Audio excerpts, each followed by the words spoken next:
Mick Gilkins, outside of London Stadium, West Ham Fan TV. Not a brilliant start, but a little bit of what we expected, really. I'm a bit disappointed. The manner of the second half was Collapse. Poor. It was poor. And I don't know whether that was a contribution of VAR or switching off, a little bit of both. But there's a few question points in between the whole game. I'll get the VAR stuff wrapped up. I think it's piss poor. And I'm not saying that just for West Ham in terms of the penalty thing, but I think the whole thing in general, like there was a second at 2-0. It doesn't seem to work, does it? There was a 2-0, there was a City goal disallowed for VAR for a shoulder or a hand. There was bugger all in it. That was last year. It'd have been given benefit of the doubt to the striker, it'd have been a goal. What, the striker? Yeah. He was about 5 yards offside. No, he wasn't. He definitely was. I saw the screen. Shoulder. Anyone see the screen? It was a shoulder. It was literally a shoulder that was offside. So what was I looking at?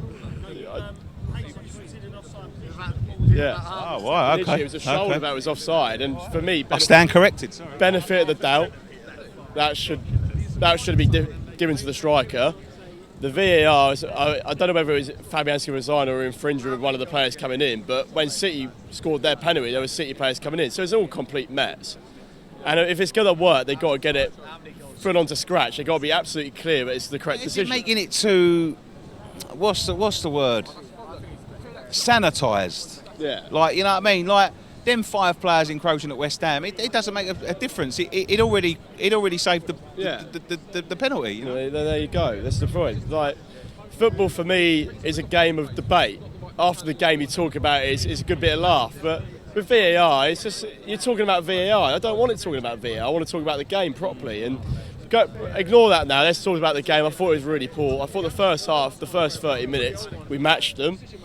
And until the first goal, it was like last season, the heads dropped after the goal. But you don't want that.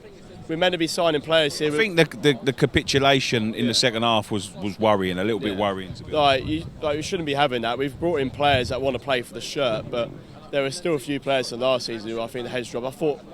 I'm not going to knock Rice, but I don't think it was his best game today. Whether that's because we didn't buy a centre midfielder in the market, because I think the first 2 goals in particular, the first goal came from the left-hand side. We didn't improve the left-back position. And the second goal... They was tearing us to pieces at the left. Down the middle of the pitch, and we didn't have a midfielder to cover this back too. So they're the 2 areas that we didn't reinforce in the summer, and I think that's bitten us in the arse already, to be honest. But I said last night when I watched the Liverpool-Norwich game, you can't judge Norwich on playing against Liverpool. You can't judge us on playing against Man City. Judge us next week. If we lose against Brighton next week, then we haven't improved that much. But it's worrying because I don't want us capitulating. I want us giving us a good crack against these teams.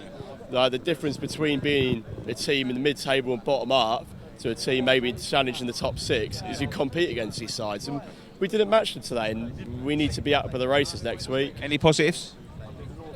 To be honest, Haller?